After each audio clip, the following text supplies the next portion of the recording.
السلام عليكم ورحمة الله وبركاته. إن الحمد لله نحمده ونستعينه ونستغفره ونعوذ بالله من شرور أنفسنا ومن سيئات أعمالنا. من يهده الله فلا مضل له ومن يضلل فلا هادي له. أشهد أن لا إله إلا الله وحده لا شريك له وأشهد أن محمدًا عبده ورسوله. يا أيها الذين آمنوا اتقوا الله حق تقاته ولا تموتن إلا وأنتم مسلمون. يا أيها الناس اتقوا ربكم الذي خلقكم من نفس واحدة وخلق منها زوجها وبث منهما رجالا كثيرا ونساء واتقوا الله الذي تساءلون به والأرحام إن الله كان عليكم رقيبا. يا أيها الذين آمنوا اتقوا الله وقولوا قولا سديدا يصلح لكم أعمالكم ويغفر لكم ذنوبكم ومن يطع الله ورسوله فقد فاز فوزا عظيما.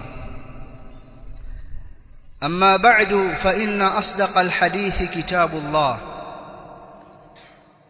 وخير الهدي هدي محمد صلى الله عليه وسلم وشر الأمور محدثاتها فإن كل محدثة بدعة وكل بدعة ضلالة وكل ضلالة في النار. أيها الناس، أوصيكم وأوصي نفسي بتقوى الله عز وجل. يقول الله تعالى: ولله ما في السماوات وما في الأرض ولقد وصينا الذين أوتوا الكتاب من قبلكم وإياكم أن اتقوا الله وإن تكفروا فإن لله ما في السماوات وما في الأرض وكان الله غنيا حميدا. Ndugu zangu Waislamu, kwanza kabisa na kuhusieni pamoja na kuihusia nafsi yangu kumcha Allah subhanahu wa ta'ala kwa kutekeleza yale yaliyotuamrisha kwa kadiri ya uwezo wetu na kujiepusha na aliyotukataza kwa kuyaacha kabisa. Ayuha nnas, katika maisha yetu hapa duniani tunapita katika vipindi tofauti. Tunapita katika vipindi vizuri, vipindi vigumu, vipindi vya mitihani na vipindi vya fitna. Mitihani iwe ya kheri au ya shari ni sehemu ya maisha ya mwanadamu. Allah subhanahu wa ta'ala katika Qur'ani anasema: وَنَبْلُوكُمْ بِالشَّرِّ وَالْخَيْرِ فِتْنَةً وَإِلَيْنَا تُرْجَعُونَ. Na tutakujaribuni kwa mambo ya kheri na mambo ya shari, hayo yakiwa ni fitna, ni mitihani,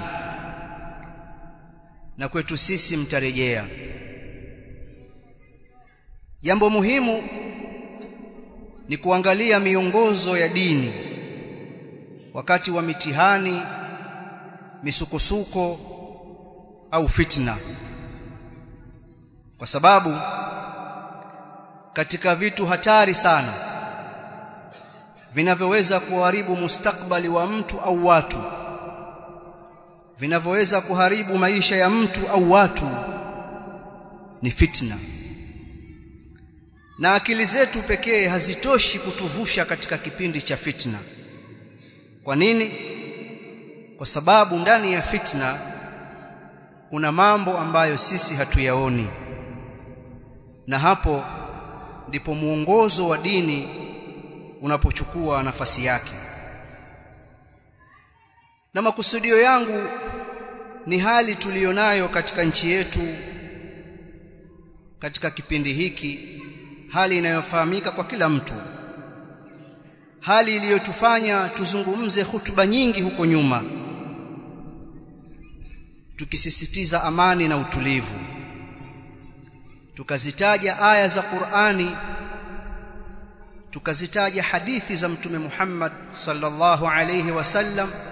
Maandiko yote haya ni ya miaka mingi sana, na hatukuweka maneno yetu matupu. Wengine wakatusikiliza, wakatuelewa, wakawa watulivu. Wengine hawakusikiliza ushauri, hawakusikiliza nasaha, wala hawakusikiliza miongozo, hawakusikia la mkuu,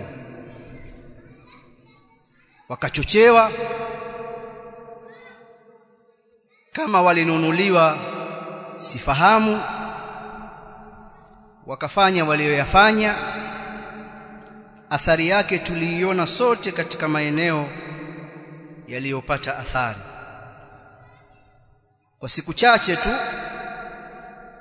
watu hawakuweza kutoka nje kama ilivyo kawaida yao kwenda katika shughuli zao. Kazi hazikufanyika, wanafunzi hawakwenda shule wala vioni, biashara zilisimama, bidhaa ziliuzwa kwa gharama ya juu kabisa. Nyanya moja ilinunuliwa shilingi 1000, kichanga kimoja cha mchicha kilinunuliwa shilingi 3000, tena watu wakigombea. Lita moja ya mafuta iliuzwa shilingi 8000, 9000 na haipatikani. Vyakula viliuzwa ghali. Na kwa taarifa yenu, hii ndiyo hali halisi katika maeneo yote ambayo hayana utulivu. Watu wakikuambia kwamba Kongo biashara zinalipa, kulipa kwake ni kwa aina hiyo.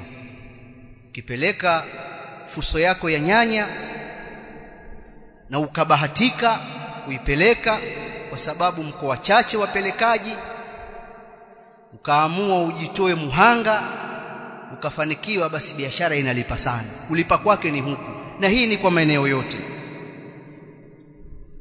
Kadhalika wagonjwa waliathirika, harusi hazikufanyika, ujenzi haukufanyika, ni mambo mbalimbali ambayo nyinyi mnayakumbuka vizuri.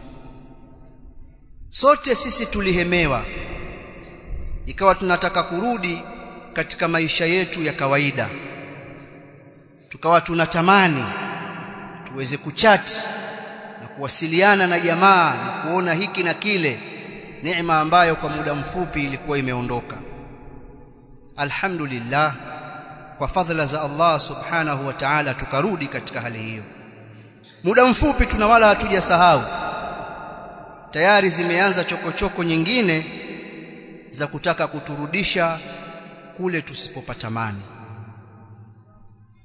Kwa sasa hivi ni vigumu sana kuamini kuwa wale watu walioathirika wakajifunza ndani ya muda mfupi waanze chokochoko mpya za kuwarudisha kule wasipotamani. Ili jambo haliyumkiniki.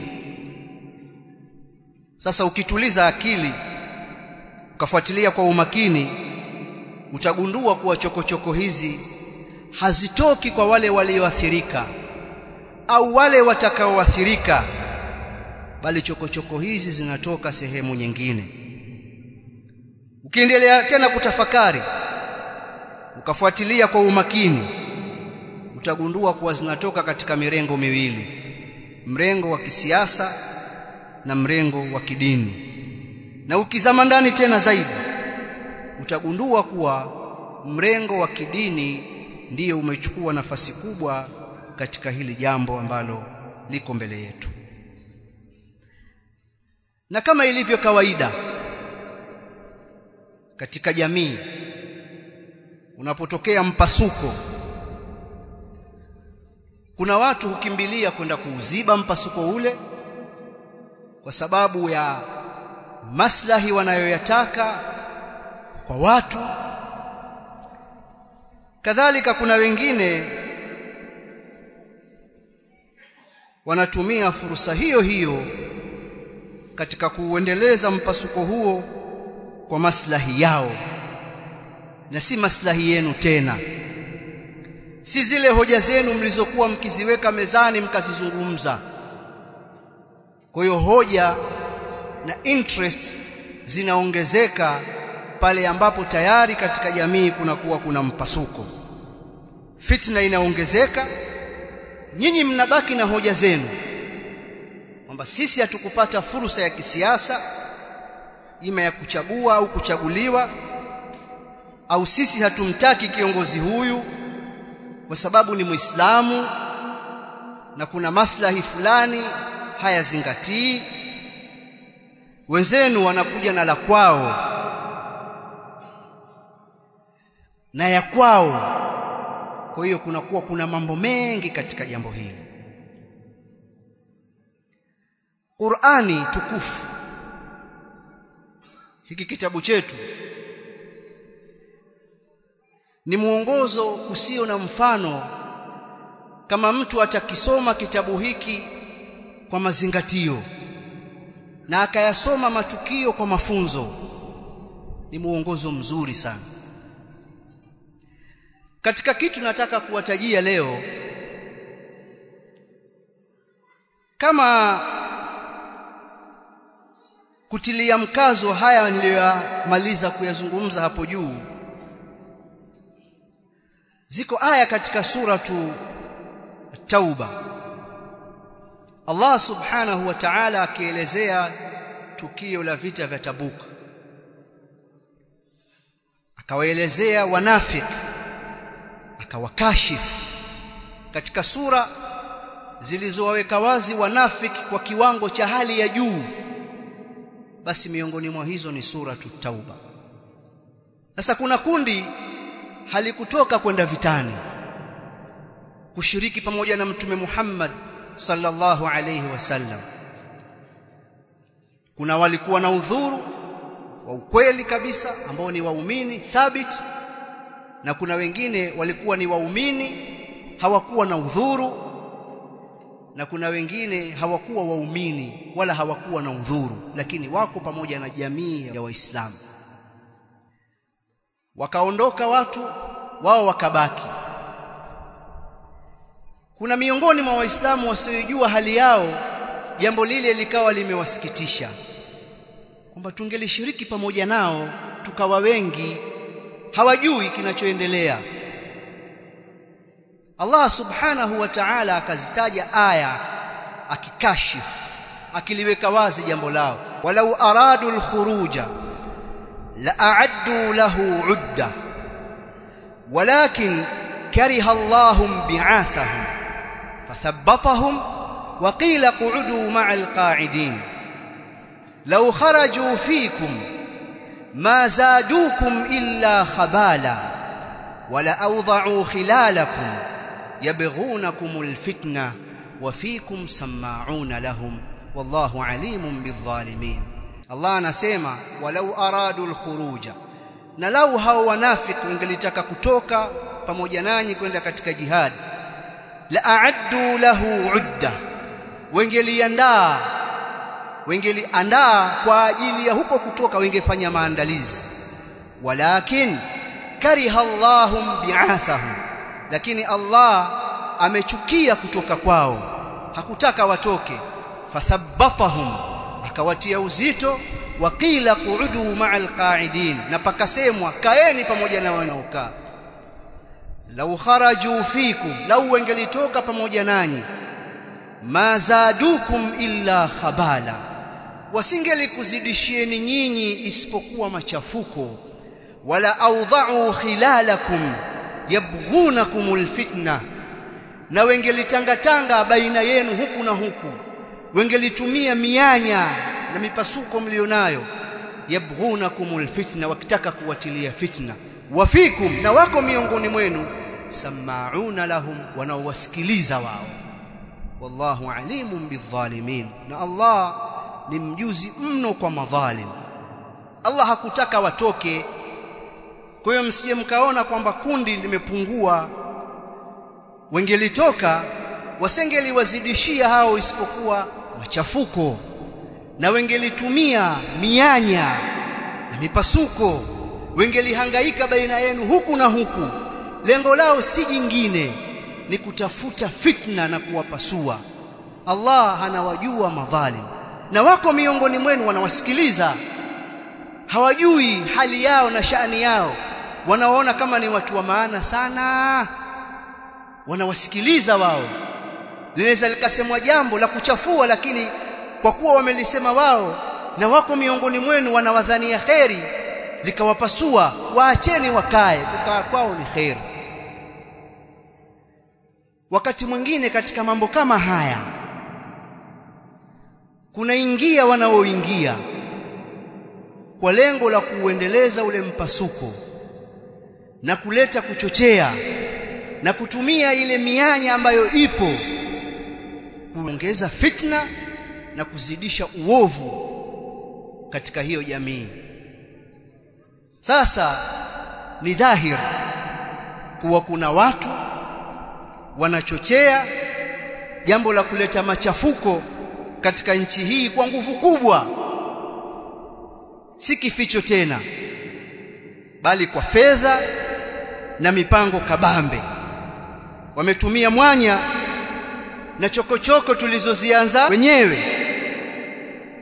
Sasa hali ikiwa imefika namna hii, sisi tuna muongozo gani kwa waumini, kwa wananchi wa nchi hii? Lakini ni muhimu pia tukaeleza sisi kwa nini tunazungumza masala haya.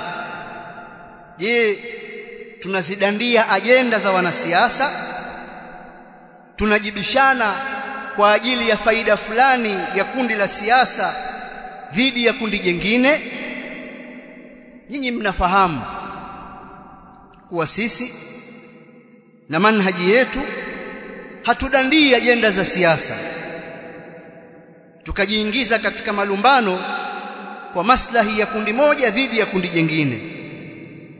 Sisi tunazungumza suala hili na kujadili hoja zilizoletwa na kutoa miongozo, kwa sababu jambo hili limegusa mstari hatari katika ajenda zetu tulizozisimamia kwa miaka yote, suala la amani na utulivu.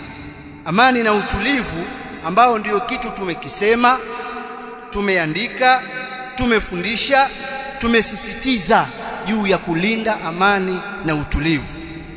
Sasa kitu hiki kikiwa kimetetereka, tumeona kwa macho yetu na tumeona kuna uchochezi wa kuvunja amani na utulivu kwenye mitandao ya kijamii na sehemu nyingine, tena kutoka kwa watu wengine wako nje ya nchi. Tumesikia matamko kutoka makanisani, tumesikia matamko kutoka kwa asasi za kiraia, za kitaifa na za kimataifa. Na tangu hapo, kabla ya kutokea chochote, sisi tumesisitiza kwamba jamani, hala hiyo haki yenu hiyo ya kuchagua au kuchaguliwa ifanyeni, lakini mzingatie amani na utulivu. Kwa sababu uzoefu unaonesha chaguzi katika nchi zetu hizi za Afrika ni shida kubwa. Maandishi yanaonesha hivyo na hali halisi inaonesha hivyo. Je, bado sisi viongozi wa jamii za Kiislamu hatuna wajibu wa kutoa miongozo katika hali hii? Na kwamba tukitoa miongozo yaonekana tunatumika kisiasa,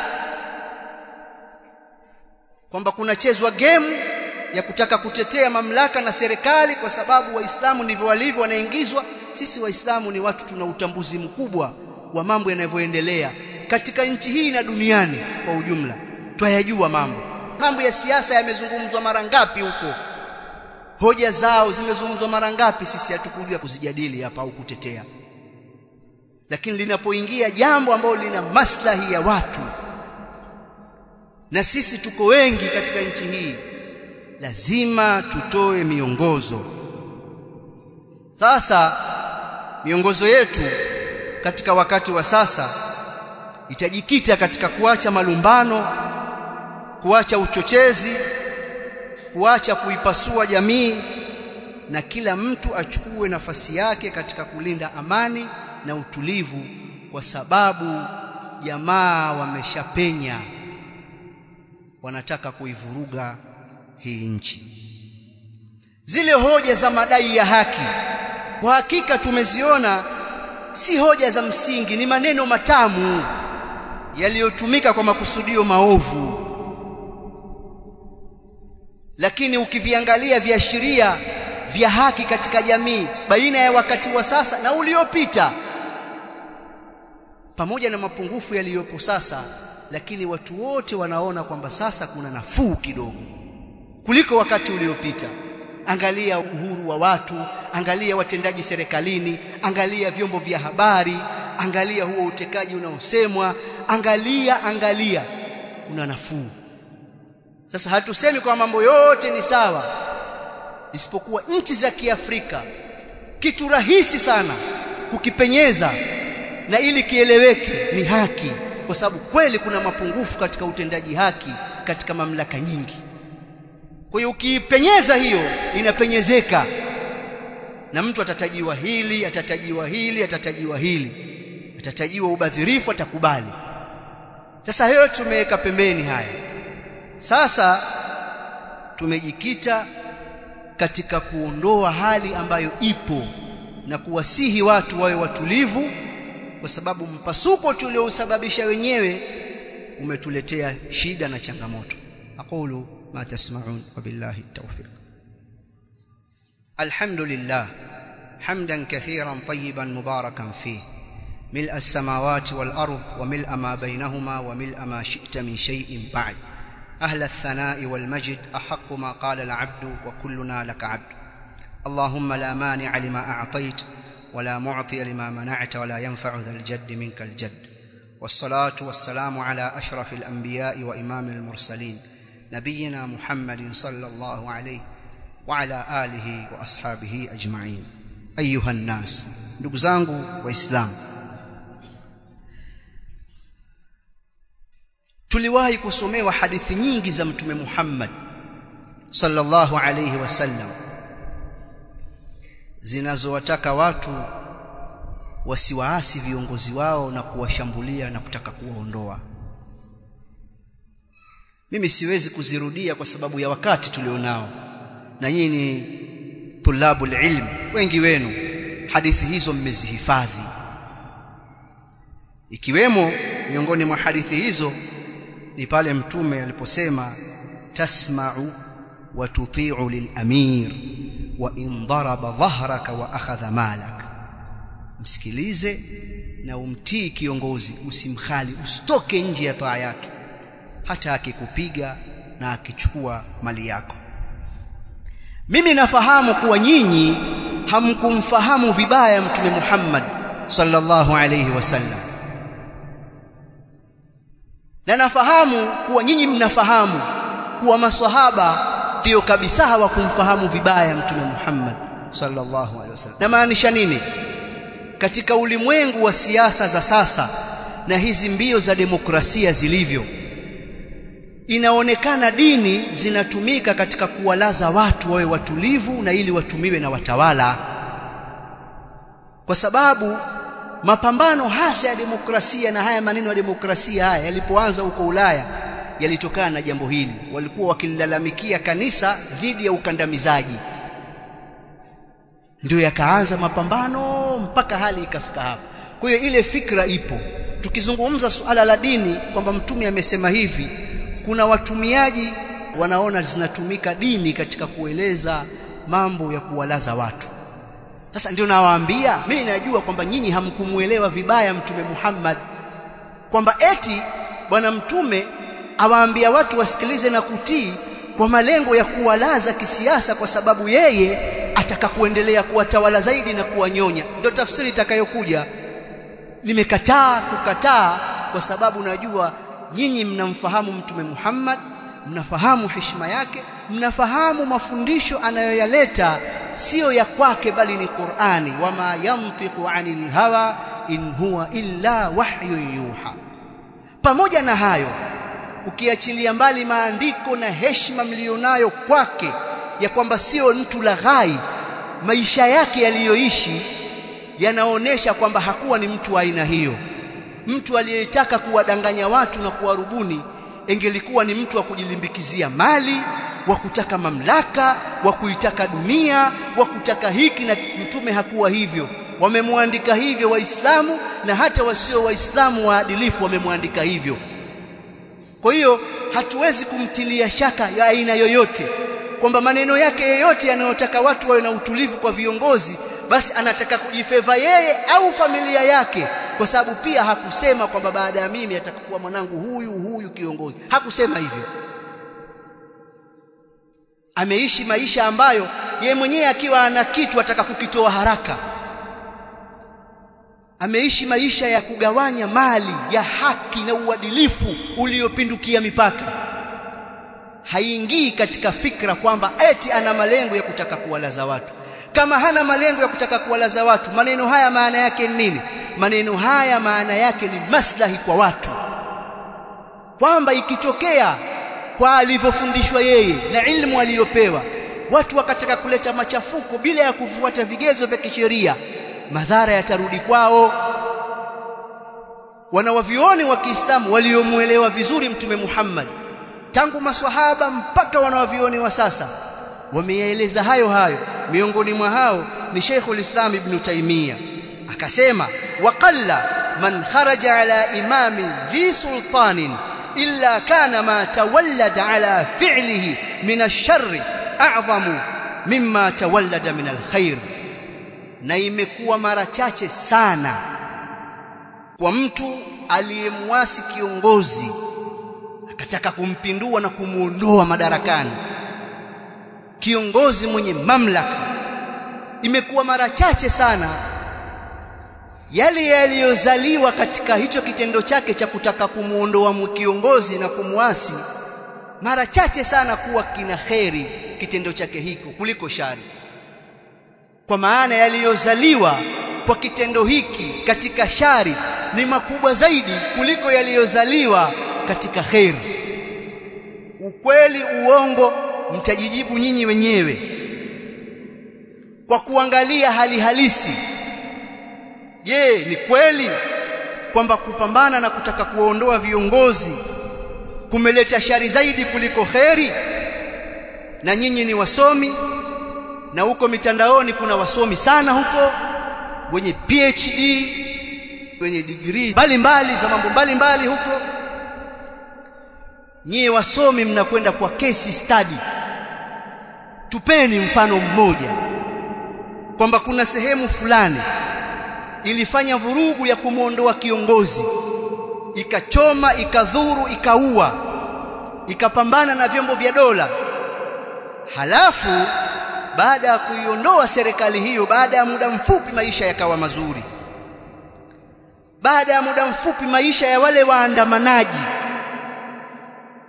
yakabadilika kuwa mazuri.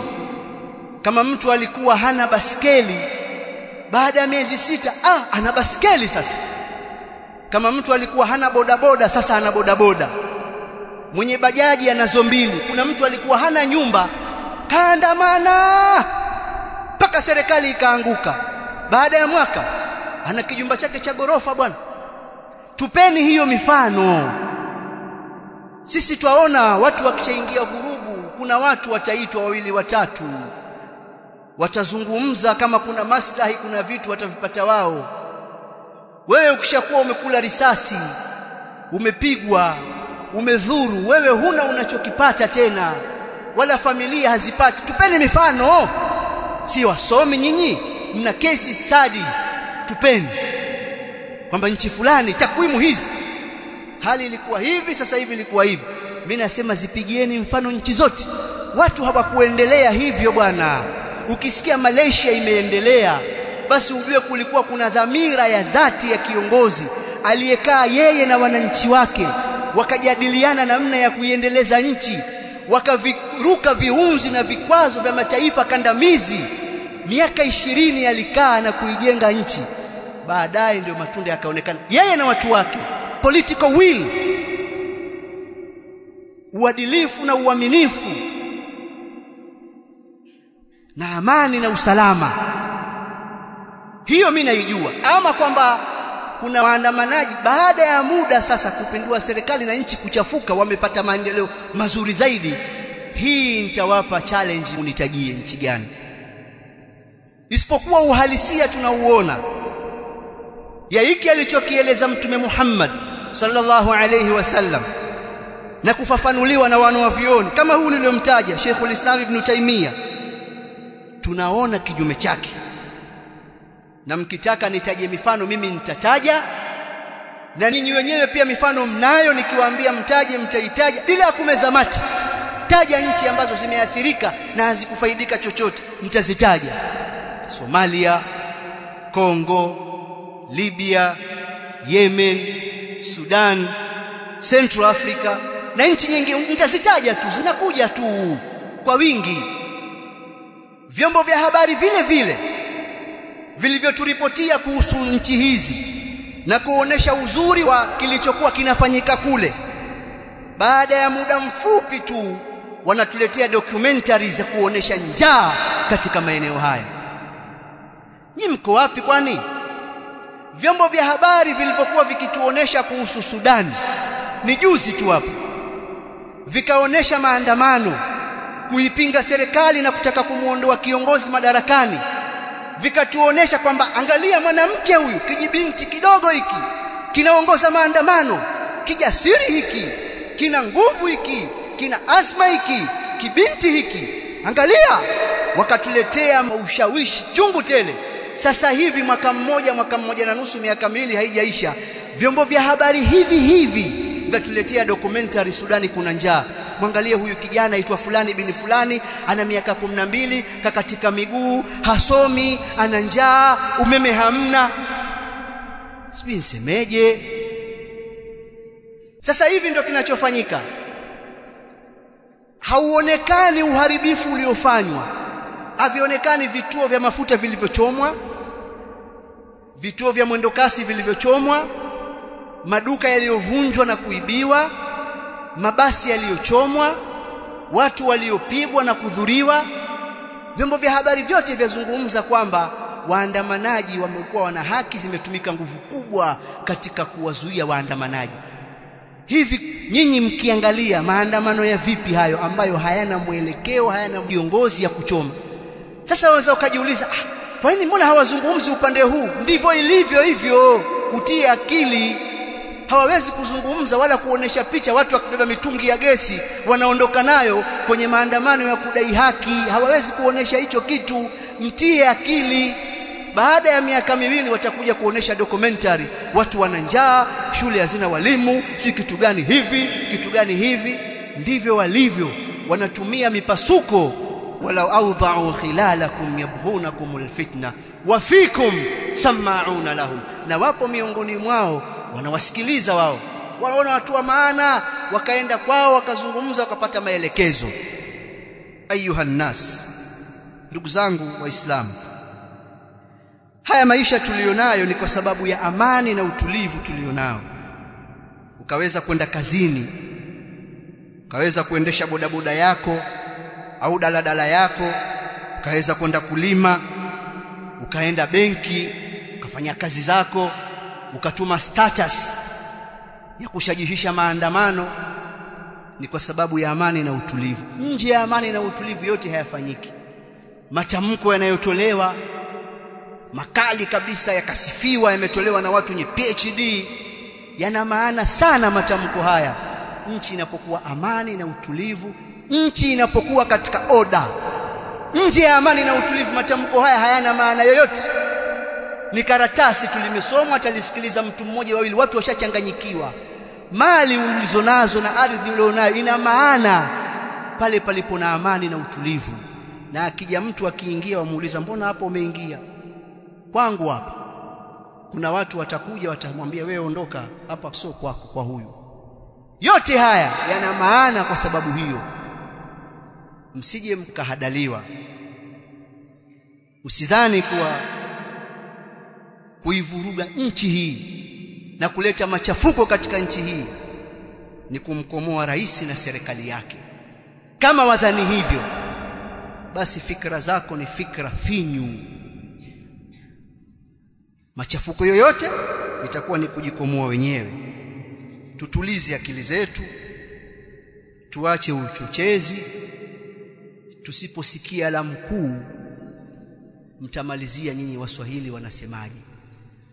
Yatatutokea kama yale yaliyotokea kule Libya. Na tukasimama katika mimbar hizi kuzungumza wakati huo mwaka 2011. Yanatokea tu kule, tukaona kwamba hii ni hatari. Katika mimbari hizi tulisimama tukasema, miaka takriban 14-15 sasa, wanaokumbuka kama mimi, wale vijana wenzangu, tulifanya mazungumzo, hutuba katika msikiti wa chuo kikuu nyingi sana, na mazungumzo ya chini ya kalima kuelezea ile hali ni ya hatari. Hakujafanyika chochote bado, chokochoko tu. Na wakati ule kulikuwa kuna wanafunzi wengi wa nje ya nchi. Mmoja wapo alikuwa ni kijana wa Kilibia, rafiki yetu. Tukamleta msikitini, hebu tueleze hali ya maisha ya kwenu ilivyo na hichi kinachoendelea. Akatueleza uzuri wa maisha ya kwao hivi. Jamani, mwaisikia hii hali? Kile kinachoendelea kule hakifai. Sasa hivi tunazungumza miaka 15. Mnaniambiaje kuhusu Libya? Sisi si watabiri au wanajimu, ni mafundisho ya Mtume Muhammad sallallahu alayhi wasallam. Tulisimama tukayasema, ndio kitu kinachotokea sasa. ربنا آتنا في الدنيا حسنة وفي الآخرة حسنة وقنا عذاب النار. اللهم اغفر للمؤمنين والمؤمنات والمسلمين والمسلمات الأحياء منهم والأموات. اللهم لا تدع لنا ذنبا إلا غفرته، ولا دينا إلا قضيته، ولا مريضا إلا شفيته يا رب العالمين. اللهم اشف مرضانا ومرضى المسلمين. اللهم إنا نسألك الهدى والتقى والعفاف والغنى. وصلى الله على سيدنا محمد. قوموا إلى صلاتكم.